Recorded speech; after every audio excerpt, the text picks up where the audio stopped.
Comment करिए आप। तो बेटा आपका जो है चौथा सवाल जो है वो है निम्नलिखित, चौथा सवाल जो बेटा वो है आपका निम्नलिखित समुच्चों को समुच्चय निर्माण रूप में व्यक्त कीजिए। ठीक है, इसका मतलब होता है संख्याओं का रिश्ता बताना होता है। ठीक है, कि मतलब ये जो पहले वाले में संख्याएं हैं वो किससे संबंध रखती हैं, किससे रिश्ता है उनका। ठीक है, तो चलिए आपको बताते हैं पहला। तो सबसे पहले बेटा इसमें मानेंगे ए सेट, पहले को मान लिया ए बराबर जो है 3, 6, 9, 12। ये जो आपको दे रखा था सेम टू सेम।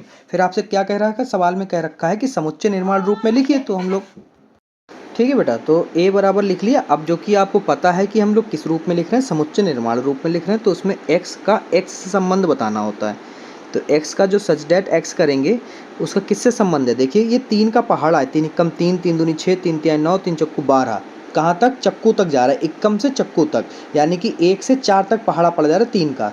तो यहाँ पर 3 लिखेंगे, एन लिखेंगे, एन का मतलब ये संख्याएं। ठीक है, तो फिर यहाँ पे लिखेंगे कि ये जो एन स्मॉल एन जो है वो किससे रिलेट है, किससे संबंध रख रहा है, नेचुरल नंबर से। किससे, नेचुरल नंबर से, यानी प्राकृतिक संख्या से। ठीक है, तो यहाँ पर आप लिखोगे कि वो प्राकृतिक संख्या कौन कौन सी होंगी वो भी बताना होगा। आप यहाँ पे लिखोगे कि 1 से बड़ा या फिर 1 से बराबर। ठीक है, जो स्मॉल एन है वो बड़ा है 4 से या फिर उसके बराबर तक है। कहने का मतलब 3 गुणे 1, 3 गुणे 2, 3 गुणे 3 और 3 गुणे 4। ये देखिए n, जो n बराबर आपने माना वो 1, 2, 3, 4 संख्याएं हैं। ठीक है, तो इसमें जो है n क्या है, या तो फिर 1 है या फिर 1 से बड़ा दिख रहा है आपको। ठीक है, और या तो फिर n का जो मान है बड़ा, या तो फिर वो 4 के बराबर है अंत में, या तो फिर वो 4 है। ठीक है, यानी कि 4, सॉरी। देखिए इस लाइन को समझ लीजिए, क्योंकि बच्चे बहुत कंफ्यूज होते हैं कि सर ये लाइन आपने जो लिखी है वो कहाँ से लिखी है। चलिए आपको बताते हैं। जो n है वो आपने माना है, जैसे इस पहाड़े को लिखे कि 3 एकम 3, फिर 3 दूनी 6 जो आपको दे रखा था, 3 तिहाई 9 और 3 चक्कू 12। ठीक है, तो इसमें जो है 3n है, और n जो है वो किससे बिलोंग कर रहा है, किससे संबंध रख रहा है, 1, 2, 3 और 4 से, जैसे कि आप यहाँ पर देख सकते हैं। ठीक है, ये पूरा समझ लीजिए, कॉन्सेप्ट समझ गए तो पूरा का पूरा क्लियर हो जाए, दोबारा कभी भी डाउट आपके दिमाग में आएगा ही नहीं। ठीक है, तो यहाँ पर जो हमने लिखा है वो लिखा है कि भैया जो n है वो किससे है, देखो 1 से बड़ा है या तो फिर 1 से स्टार्ट हो रहा है। ठीक है, देख सकते हैं n का जो मान है वो 1 से बड़ा है और 1 से स्टार्ट हो रहा है, यानी बराबर है। और कहाँ तक जा रहा है, देखो 4 से छोटा है या तो फिर 4 पे रुक गया है, यानी 4 के बराबर है, यानी n बराबर बराबर है, या तो फिर 4 से छोटा है। ये दोनों चीज़ें जब आप एक कॉलम में ख़त्म करते हो तो इसको ऐसे लिखा जाता है, समझ गए। तो यहाँ पे दूसरा वाला ये वाला टॉपिक भी समझा दें कि 1 से बड़ा है n या फिर 1 के बराबर है, यानी स्टार्ट हो रहा है n 1 से। ठीक है, तो इन दोनों चीज़ों को कैसे लिखोगे आप, एक ऐसे रखे। ठीक है, इनके लिए एक कथन ये हो जाएगा आपका, समझ गए। डाउट क्लियर, अगली बार नहीं बताएंगे, डायरेक्ट बताएंगे, क्योंकि उसमें समय बहुत बर्बाद होता है। ठीक है बेटा, देखिए बेटा दूसरा वाला क्या है, दूसरा वाला कह रहा है कि 2, 4, 8, 16 और 32, यानी कि हम यहाँ पर दुगना करते हुए चले जा रहे हैं। पहले 2 को दुगना करा 4 हुआ, 4 को दुगना करा 8 हुआ, 8 को 2 से गुणा करी 16 हुआ, 16 को 2 से गुणा करी 32। ठीक है, तो यहाँ पे दुगना कर रहे हैं, तो इसी कथन को हम लोग लिखेंगे कैसे, आइए आपको देखिए बेटा। इसमें हम आपको एक चीज़ बता सकते हैं कि 2 की पावर 1, 2 की पावर 2, 2 की पावर 3, 2 की पावर 4 और 2 की पावर 5 है, यानी कि पावर का खेल है इसमें। तो आप लिख सकते हैं यहाँ पर x सच डैट x जो है वो सब में 2 की पावर बन रही है, और यहाँ पर क्या है, जो स्मॉल n जो है वो रिलेट करेगा, यानी बिलोंग्स टू है वो कैपिटल n से। कैपिटल n मतलब प्राकृतिक संख्या, नेचुरल नंबर। ठीक है, और जो 1 से शुरू हो रही, कितने से पावर शुरू हो रही, 2 की पावर 1 से, फिर 2 की पावर 2 हुआ, फिर 2 की पावर 3 हुआ, फिर 2 की पावर 4 हुआ, फिर 2 की पावर 5 हुआ। ये सीरीज यहाँ 5 तक गई है, तो ऊपर आप संख्या देख सकते हैं 1, 2, 3, 4, 5। ठीक है, तो यहाँ पर 1 से शुरू हो रहा है, यानी कि 1 से बढ़ते हुए क्रम में है क्या, स्मॉल n पावर, और अंतिम कहाँ, अंत कहाँ पे हो रहा है, 5 पे, यानी कि 5 से या तो फिर 5 के बराबर है या फिर 5 से छोटा है।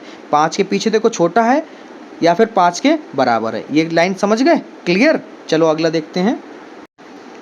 तीसरा सवाल है 5, फिर 25, फिर 125 और फिर 625। यहाँ पर आप देख सकते हैं कि 5 की पावर 1, फिर 5 की पावर 2, फिर 5 की पावर 3 और फिर 5 की पावर यहाँ पर आपकी हो गई है 4। ठीक है, यानी कि ये भी आपका लगभग एक जैसा है सवाल नंबर 2 से।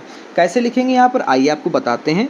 x सच डैट x करेंगे और यहाँ पे लिखेंगे 5 की पावर बढ़ रही है, ठीक है। अब वो स्मॉल जो n पावर जो है वो किससे रिलेट है, प्राकृतिक संख्या यानी नेचुरल नंबर यानी n से, ठीक है, नेचुरल नंबर से। और जो x से 1 से बढ़ते हुए क्रम में है, 1 से स्टार्ट हो रही है और एक n जो है बढ़ रहा है, कहाँ तक बढ़ रहा है, 4 तक। Clear, confirm. चलिए अगला देखिए। अगला प्रश्न जो है आपका कुछ इस तरह से, चौथा, वो कह रहा है 2 4 6 dot dot dot dot dot, ठीक है। आइए आपको बताते हैं इसमें भी। ये 4 हमने अभी आपको बताया, 2 4 6, इसमें आप दो चीज़ें देख सकते हैं। या तो फिर आप कह सकते हैं सर कि इसमें जो है 2 का पहाड़ा जा रहा है, यानी 2 एकम 2, 2 दूनी 4, 2 तियाँ 6। या तो फिर ये सारी की सारी संख्या कैसी हैं, सम संख्या हैं।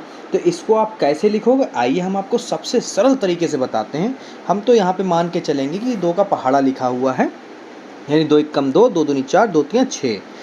तो यहाँ पर हम लोग लिखेंगे कैसे, आइए आपको बताते हैं कि जो x सच डैट x है वो बराबर है 2 के पहाड़े से, यानी 2n से, यानी 2n, यानी और कैसे है, 2 एकम 2, फिर 2 दूनी 4, फिर 2 तियाँ 6, फिर डॉट डॉट है। यानी कि इसमें जो रिलेशन है वो हम बताएंगे कि स्मॉल n जो है वो क्या है, प्राकृतिक संख्या है, ठीक है। और कहाँ से है, 1 से स्टार्ट हो रहा है, यानी बराबर भी है, और 1 से स्टार्ट यानी बढ़ते हुए क्रम में है, बड़ा है n। और कहाँ तक है, 3 तक रुक रहा है, और 3 पे रुक गया, यानी 3 से छोटा है n और 3 के बराबर है, ठीक है, कंफर्म। चलिए अगला बताते हैं आपको। अगला प्रश्न है आपका 5वां, 1 4 9 और 100, 1 4 और 9 और 100। तो इसको आप कैसे करेंगे, आइए ये भी हम आपको सबसे सरल तरीके से बताते हैं बेटा। तो यहाँ पर आप देखेंगे कि 1 4 और 9 और जो डॉट डॉट करके 100 जा रहा है, ये सब क्या है, ये सब आपको स्क्वायर है। क्या है, 1 का स्क्वायर 1, 2 का स्क्वायर 2 और 3 का स्क्वायर 3। कैसे, 1 का स्क्वायर 1 होता है, 2 का स्क्वायर 4 होता है और 3 का स्क्वायर 9 होता है, डॉट डॉट डॉट 10 का स्क्वायर 100 होता है। ये इस तरह से लिखा हुआ है, आप यहाँ पर नॉर्मली देख सकते हैं। अब यहाँ पर आप लिखो कैसे, तो वो हम आपको बता देते हैं। यहाँ पर जो x सच डैट है, यानी x का जो संबंध है वो आप किससे है, किसी भी संख्या के स्क्वायर से। तो यहाँ पर किसी भी संख्या के, क्योंकि संख्या हर बार बदल रही है, ठीक है, जो एक जैसा होता है उसे हम लोग जो है n मानते हैं। तो यहाँ पर जो है संख्या क्या है, एक जैसी है, मतलब पावर जो है एक जैसी है, मतलब उसको तो ऐसे रखेंगे, संख्या बार बार बदल रही है तो उसे हम लोग n मानेंगे, ठीक है, कंफर्म, समझ गए ना। आप क्या करते हैं, यहाँ पे लिखोगे कि जो स्मॉल n है आपने जो माना है वो सब प्राकृतिक संख्या से, यानी नेचुरल नंबर से बिलोंग्स है, यानी बिलोंग्स टू है, ठीक है। तो यहाँ पर जो है 1, ठीक है, ये बढ़ता हुआ है, यानी 1 से स्टार्ट हुआ है, यानी 1 से बड़ा है या फिर बराबर है n। और ये कहाँ तक जा रहा है बेटा, ये 10 तक जा रहा है, यानी जितनी भी डॉट डॉट है ये सब संख्या है कि 1 2 3 4 5 6 7 8 9 10, अंतिम पॉइंट क्या है, 10। तो 10 से छोटा है n या फिर 10 के बराबर है, कंफर्म, क्लियर। कोई डाउट अगर है तो कमेंट करिए, तुरंत डाउट क्लियर होगा आपका, ठीक है बेटा। अगला सवाल देखिए।